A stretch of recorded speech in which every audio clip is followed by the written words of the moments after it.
Retro ஆன்மீகம் நேயர்களுக்கு வணக்கம். நான் உங்கள் பிருந்தா சங்கர். இன்று நம்மோடு சிறப்பு விருந்தினராக இணைந்திருப்பது ஏஎல்பி ஜோதிடர் சத்யநாராயணன் அவர்கள். வணக்கம் சார். வணக்கம். எப்படி இருக்கீங்க? நல்லா இருக்கு. கண்டிப்பாக இப்போ இருக்கக்கூடிய இந்த காலகட்டத்தில் பார்த்தீங்க அப்படின்னா அந்த 90 கிட்ஸ் அப்படின்னு பொதுவாக சொல்லக்கூடிய இவர்களுக்கு நிறைய பேருக்கு திருமணம் அப்படின்றது ரொம்ப டிலே ஆகுது. இன்னுமே நடக்காமல் நிறைய பேர் தவிக்கக்கூடிய ஒரு நிலையானது இருக்குது. அதே மாதிரி பார்த்தீங்க அப்படின்னா 2000க்கு அப்புறம் பிறந்திருக்கக்கூடிய ஜென்சி கிட்ஸ் அப்படின்னு சொல்லக்கூடியவர்களுக்கு பார்த்தீங்க அப்படின்னா சீக்கிரத்திலேயே திருமணம் பாக்கியம் அப்படின்றது கை கொடுது. அந்த 21 வயது முடிந்த உடனே திருமணம் செய்யக்கூடியவர்கள் நிறைய பேர் இருக்காங்க. என்ன காரணம் சார் இந்த 90 கிட்ஸ்க்கு திருமணம் இவ்வளோ டிலே ஆகுது? முக்கியமாகமா இந்த திருமணம் சம்மந்தப்பட்ட விஷயங்கள் டிலே ஆகுது எதுக்காக அப்படின்னு பார்த்தீங்கன்னா, அவங்கக்கிட்டேயே அதுக்கு சொல்யூஷன் இருக்கும். அவங்களே என்ன பண்ணுவாங்கன்னா திருமணத்தை தடை செய்வார்கள். முக்கியமாக அம்மா சில விஷயங்களை எதிர்பார்ப்பாங்க. அந்த எதிர்பார்ப்பு திருமணம் சம்மந்தப்பட்ட விஷயத்துக்கு அழுத்தமாக இருக்கக்கூடிய தன்மை இருக்கும்னு சொல்லலாம். நான் படிக்கிறேன், நான் வேலை செய்கிறேன், வேலை செஞ்சுட்டு செட்டில் ஆன அப்புறம் திருமணம் பண்ணுறேன், எனக்கு வருமானம் சம்மந்தப்பட்ட விஷயங்கள் சாதகமாக இல்லை, வேலை சம்மந்தப்பட்ட விஷயங்கள் எனக்கு சாதகமாக இல்லை, அதனால திருமணம் பையன் இந்த மாதிரி வேலை பண்ணால் தான் எனக்கு நான் பொண்ணு கொடுப்பேன்னு அம்மா உட்காண்டிருப்பாங்க. இதனாலேயே திருமணம் சம்மந்தப்பட்ட விஷயங்கள் சாதகமற்ற தன்மையை கொடுக்கும்னு சொல்லலாம். நிறைய பேருடைய லைஃப்பில் என்ன நடக்குது அப்படின்னு பார்த்தீங்கன்னா, என் பொண்ணு நல்லா சம்பாதிக்கிறா சார், 2 லட்ச ரூபா மாதம் வருது, ஓகேங்களா, பையன் சேலரி 70,000 ரூபா தான் சம்பாதிக்கிறான். இந்த மாதிரி நிகழ்வுகள் வரும்போது அவங்க என்னன்னா மணியை முக்கியமாக வைத்து இந்த திருமணத்தை பார்க்கிறார்கள் அப்படின்னு ஒரு விஷயம். மணி வேணும் லைஃபுக்கு, இல்லைன்னு சொல்லலை. ஆனால் அதை விட முக்கியமான ஒரு விஷயம் என்னென்னா பெண்ணுடைய மனசு, ஆணுடைய மனசு, இதெல்லாம் பொருத்தம் பார்க்க வேண்டிய ஒரு நிகழ்வாக இருக்கிறதுன்னு சொல்லலாம். ஒவ்வொரு ராசி ரீதியாகவும் அவர்களுக்கு என்ன காரணத்தினால திருமணம் தடைபடுது அப்படின்றத குறித்து பார்க்கலாம். விருச்சிக ராசிக்காரர்களுக்கு, அதாவது திருமணம் ரொம்ப நாளாக தடைப்படுது அப்படின்னு சொல்லக்கூடியவர்களுக்கு திருமணம் ஆகக்கூடிய பிராப்தம் இந்த வரும் காலங்களில் இருக்குதா? முக்கியமாகமா இந்த விருச்சிக ராசின்னு சொல்லும்போது நம்ம என்ன பண்ணுவோம்னா, நானே திருமணத்தை தடை செய்து கொள்கிறேன் அப்படின்னு இருக்குது. சில பேருக்கு உடல்நிலை சம்மந்தப்பட்ட பாதிப்பும் அதுக்கு காரணமாக இருக்கக்கூடிய தன்மை இருக்கும். எனக்கு அடிவயிறு பிரச்சனை இருக்குது சார் அப்படின்னு ஒரு ப்ராப்ளம் இருக்கும் அப்படின்னு சொல்லலாம். முக்கியமாக பெண்கள் இருந்தால் அந்த மென்சுரேஷனில் கொஞ்சம் இஷ்யூ இருக்குது அப்படின்னு சொல்லுவாங்க.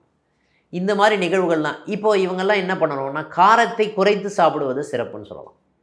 காரம் சம்மந்தப்பட்ட உணவுகளை முக்கியமாக இவங்க குறைத்து சாப்பிடுவது சிறப்புன்னு சொல்லலாம், ஓகேங்களா. திருமணத்துக்கு தடை அப்படின்னு சொன்னால் இவங்க என்னென்னா, நான் நிறைய சாப்பிட்றேன் அதனால் ஒபீஸ் ஆயிடுறேன், இதுவே தடை ஏற்படுவதற்குண்டான தன்மை இருக்குமா? இருக்கும்.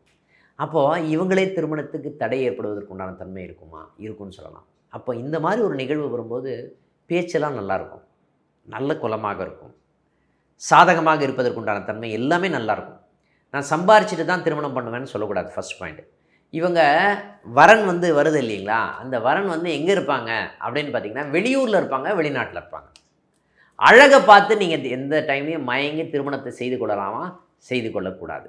முக்கியமாக அப்பா இருக்கார் இல்லையா, அப்பா திருமணத்திற்கு பார்த்தால் இது ஃபேவரபுளாக வருவதற்குண்டான தன்மை இருக்குமா? இருக்கும். அப்பா உடனிருந்து திருமணத்தை பார்த்தால், சார் அப்போது எல்லார் வீட்லேயும் அப்பா தானே சார் பார்ப்பாங்க அப்படின்னு நீங்கள் கேட்கலாம். நான் என்ன சொல்லுவேன், அம்மா சம்மந்தப்பட்ட விஷயங்களுக்கும் திருமணத்துக்கும் ஒரு அழுத்தமான ஒரு தன்மை இருக்குமா? இருக்கும். நீங்கள் முன்னாடி போய் நிற்கக்கூடாது, அப்பா நின்று அந்த திருமணத்தை வழிநடத்த வேண்டும். அப்போது அது சம்மந்தப்பட்ட நிகழ்வுகள் இவங்களுக்கு பாசிட்டிவாக வருவதற்குண்டான தன்மைகள் இருக்குமா? இருக்கும். இவங்க கணவனோ மனைவியோ எங்கே இருப்பாங்கன்னு பார்த்தீங்கன்னா வெளியூரில் இருப்பாங்க, வெளிநாட்டில் இருப்பாங்க. அதாவது பார்டரை விட்டு பார்டர் கிராஸ் பண்ணும், ஓகேங்களா. சம்மந்தமே இல்லாத ஒரு உறவுகள் இருப்பதற்குண்டான தன்மை இருக்குமா? இருக்கும். அந்த மாதிரி ஒரு வரனை பார்த்து திருமணம் பண்ணணும்னு வச்சுக்கோங்க, அது சம்மந்தப்பட்ட நிகழ்வுகள் சாதகமாக வருவதற்குண்டான தன்மை இருக்குமா? இருக்கும்னு சொல்லுங்கள். கண்டிப்பாக சார். ஏன் உள்ளூர்களில் அந்த திருமண பாக்கியம் அப்படின்றது அவர்களுக்கு? ஏன்னா இதனுடைய தன்மையை, இந்த ராசியினுடைய தன்மையை உள்ளூரில் இருக்கக்கூடிய வரனையே பார்த்தோன்னு வச்சுக்கோங்களேன், அதில் பிரச்சனைகள் வருவதற்குண்டான தன்மை இருக்குமா? இருக்கும். உறவுகளே பிரச்சனை கொடுக்கும், உள்ளூர் சம்மந்தப்பட்ட நிகழ்வுகள் பிரச்சனை கொடுக்கும், ஓகேங்களா. அது சம்மந்தப்பட்ட விஷயங்கள் பிரச்சனை கொடுக்கக்கூடிய தன்மைகள் இருக்குமா? இருக்கும்னு சொல்லலாம். அதனால தான் இந்த மாதிரி ஒரு நிகழ்வு வரும்போது எதிர்பார்ப்பு அப்படின்ற ஒரு விஷயம் நம்ம வச்சிக்காமல் திருமணம் பண்ணாவே அது சம்மந்தப்பட்ட நிகழ்வுகள் சாதகமாக இருக்கும்னு சொல்லலாம். இந்த சொந்தத்துக்குள்ளே திருமணம் செய்கிறது இவர்களுக்கு ஒரு நல்ல ஃபேவரபுளாக இருக்காது. என்ன காரணம்? அந்த மாதிரி இருக்கும்போது சனி பகவான் சம்மந்தப்பட்ட விஷயங்கள், சனி பகவான் நல்ல சாதகமாக இருந்தார்னு வச்சுக்கோங்களேன், உறவுகளில் திருமணம் பண்ணலாமா? பண்ணலாம். சனி பகவானை பொறுத்து இது மாறுகிறது அப்படின்னு ஒரு விஷயம் சொல்லலாம். ஓகேங்களா? பையனுடைய ஃபேமிலிக்கும் பொண்ணுடைய ஃபேமிலிக்கும் கான்ட்ராஸ்ட் ஆப்போசிட்டாக இருக்கும். ஒன்று ரிச்சாக இருப்பாங்க பையனோ பொண்ணும், இல்லைன்னா பையனோ பொண்ணோ புவராக இருப்பாங்க.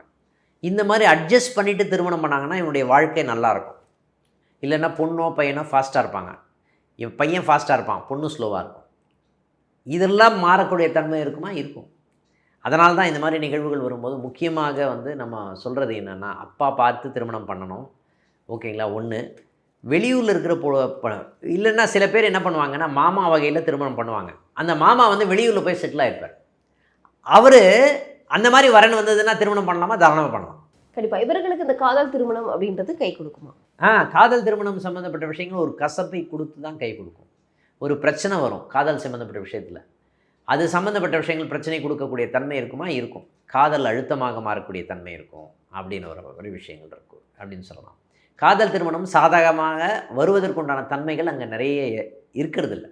அதுதான் பிரச்சனை. இவர்களுக்கு எந்தெந்த ராசிகள்லாம் பொருத்தமான ஒரு ராசி? முக்கியமாக எந்த ராசி சேர்க்கலாம் அப்படின்னு சொன்னா, முக்கியமாக சேர்க்கக்கூடாத ராசின்னு சொல்லிட்டோன்னு வச்சுக்கோங்களேன். சேர்க்கக்கூடிய ராசிகள் நீங்களே டிசைட் பண்ணுவீங்க. சேர்க்கக்கூடாத ராசிகள் அப்படின்னு சொன்னாவே மேஷமும் மிதுனமும் சேர்க்கவே கூடாது. இப்போ இவர்கள் எந்த மாதிரியான பரிகாரங்களை மேற்கொண்டால் இவர்களுக்கு சிறப்பான ஒரு இது?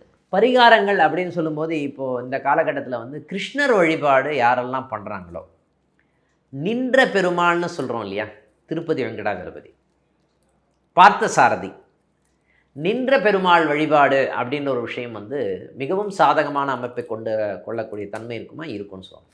திருமணத்துக்கு எது தடையாக இருக்கிறது அப்படின்னு சொன்னால், வருமானமே தடையாக இருப்பதற்குண்டான தன்மை இருக்கா? இருக்குது. சில பேர் வீட்டில் ஃபேமிலியில் வந்து என்னென்ன நிகழ்வுகள் நடக்குது அப்படின்னு பார்த்திங்கன்னா, முக்கியமாக சார் எனக்கு ஒரே ஒரு பொண்ணு, அந்த பொண்ணை நான் கஷ்டப்பட்டு படிக்க வச்சுருக்கேன், அந்த பொண்ணு வந்து சம்பாரித்து எங்களை காப்பாற்றணும். இதுவே என்ன சொல்கிறாங்கன்னு நிறைய பேர் வீட்டில் வந்து அதுக்காகவே போஸ்ட்போன் பண்ணுறாங்க திருமணத்தை. இது ஆனால் பெண்ணுக்கு என்ன எப்போ கல்யாணம் பண்ணி வைப்பாங்கன்றது மனசில் இருக்கும். எந்த பெண்ணும் டைரெக்டாக கேட்க மாட்டாங்க. நிறைய பேர் வீட்டில் பெண்ணு கேட்டு கூட திருமணம் பண்ணாமல் இருக்காங்க. அந்த மாதிரி நிகழ்வுகள் இருக்கா? இருக்குன்னு சொல்லலாம். இந்த நிகழ்வுகள் ஜாதகத்திலே இருக்கா? இருக்குன்னு சொல்லலாம்.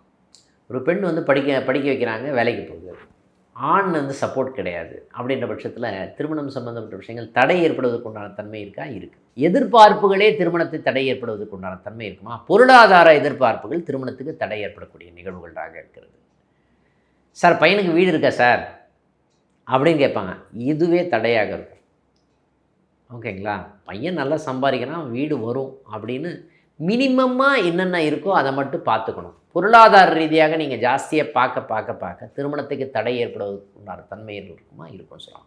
இது எதை அடிப்படையாக கொண்டு சொல்கிறோம் அப்படின்னு பார்த்திங்கன்னா, அட்சய லக்ன பദ്ധதி அப்படின்னு ஒரு விஷயத்தை அடிப்படையாக கொண்டு சொல்கிறோம். ஓகேங்களா? வயதினுடைய லக்னம் வளரும் லக்னம்னு சொல்லுவோம். நம்ம எந்த டைமில் நம்ம சாப்பிடுவோம்? காத்தால எழுந்துக்கிறோம், 6 மணிக்கு எழுந்த உடனே சாப்பிடுவோமா? இல்லை இல்லையா? காத்தால எழுந்த உடனே நிறைய விஷயங்களை முடிப்போம், அதுக்கப்புறம் டிஃபன் சாப்பிடுவோம் அப்படின்னு ஒரு நிகழ்வாக இருக்குல்ல. ஒருத்தர் ஜாதகத்தில் பிறக்கிறாங்க அப்படின்னா, துலா லக்னத்தில் ஒருத்தர் பிறக்கிறார் அப்படின்னு வச்சுக்கோங்க. துலா லக்னம் அவருடைய லக்னமாக இருக்குமான்னா, துலா லக்னம் அவருடைய வயதனுடைய லக்னம் இந்த காலகட்டத்தில் இருக்காது. இவங்க துலா லக்னத்தை பேஸ் பண்ணி இவங்க வந்து என்ன பண்ணுவாங்கன்னு பார்த்தீங்கன்னா, ஒரு ஜாதகத்தை பார்த்துட்டு இருப்பாங்க. அவனுடைய லக்னம் வந்து வளர்ந்து இப்போது அவனுடைய வயசு இப்போ வந்து பார்த்திங்கன்னா தனுசு லக்னமாக இருக்கும். அப்போ தனுசு லக்னத்துக்கு தான் நீங்கள் பார்க்கணும் பொருத்தம். ஏன்னா பையன் வந்து பிறக்கும்போது அவனுடைய மனோநிலையை வந்து பார்த்திங்கன்னா, அவனுடைய எடை என்ன? 3 கிலோ. பையனோ பொண்ணோ பிறக்கும்போது 3 கிலோ. ஓகேங்களா? சின்ன வயசில் சாக்லேட் கொடுத்தீங்கன்னா அந்த குழந்தைக்கு பிடிக்கும். வளர்ந்த அப்புறம் அவங்களுக்கு சாக்லேட் கொடுத்தீங்கன்னா அது பெரிய பொருட்டாக மதிக்க மாட்டாங்க. அவனுக்கு பைக் வாங்கணும்னு தோணும், வீடு வாங்கணும்னு தோணும். இது சம்மந்தப்பட்ட நிகழ்வுகளில் வந்து ஜாதகத்தில் இருக்குமா? இருக்கும். ஓகேங்களா? அப்போது அவன் எடையும் கூடிடும். 3 கிலோன்றது இப்போ வந்து 50 கிலோ, 60 கிலோ, 70 கிலோ இந்த மாதிரி மாறிடும். அப்போது நம்ம பிறந்த குழந்தைக்கு ஜாதகம் பார்க்கணுமா, இல்லை வளர்ந்த பையனுக்கு ஜாதகம் பார்க்கணுமா? இதுதான் அட்சய லக்ன பத்தினுடைய சாராம்சம். அப்போது இப்போ என்ன லக்னம் போயிட்டுருக்கோம் அதுக்கு ஜாதகம் பார்த்தோம் அப்படின்னு சொன்னால் அது சரியாக இருக்கும். கண்டிப்பாக சார். நீங்கள் 12 ராசிக்காரர்களுக்கும் எதனால் வந்து திருமணம் அப்படின்றது டிலே ஆகுது, என்ன பரிகாரங்கள் செய்தால் அந்த திருமண பாக்கியம் அப்படின்றது கைகூடும் அப்படின்னு நிறைய விஷயங்கள் வந்து சொல்லியிருக்கீங்க. கண்டிப்பாக இது வந்து ரொம்பவே மக்களுக்கு வந்து பயனுள்ளதாக இருக்கும். மீண்டும் வேறொரு புதிய பதிவுடன் சந்திப்போம். நன்றி. நன்றி.